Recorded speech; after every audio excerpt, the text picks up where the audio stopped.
मुल्क भर में जारी मूसलाधार बारिशों से गिलगित बाल्तिस्तान और खैबर पख्तूनख्वा के इलाके शदीद मुतासिर हुए हैं।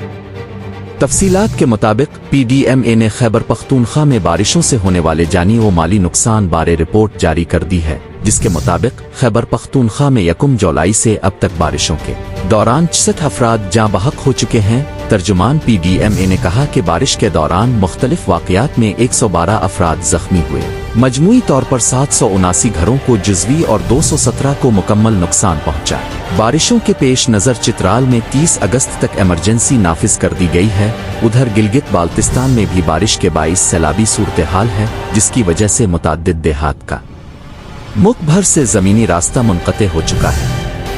दूसरी जानिब नारोवाल, शुक्रगढ़ और जेहलम समेत पंजाब के मुख्तलिफ शहरों में मूसलाधार बारिश से निशेबी इलाके ज़ेर आब आ गए हैं। शुक्रगढ़ नालाब में ऊंचे दर्जे का सैलाब है, जबकि पानी की सतह मुसलसल बुलंद होने लगी है। नालाब में फंसे 9 किसानों और चरवाहों को बहिफाजत निकाल लिया गया। उधर कागान में बारिशों और लैंड स्लाइडिंग से सड़कें बंद हो गईं और ट्रैफिक की रवानी मुतासिर हुई है।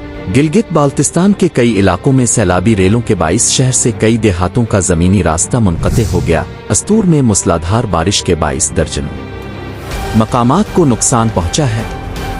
सिंध में लाड़काना, दादो, नवाब शाह और खैरपुर में मूसलाधार बारिश के बाइस निशिबी इलाके ज़ेर-ए-आब हैं। सैलाबी रेलों के बाइस कई देहात में पानी दाखिल हो गया। राबता सड़कें और फसलें भी पानी में डूब गई।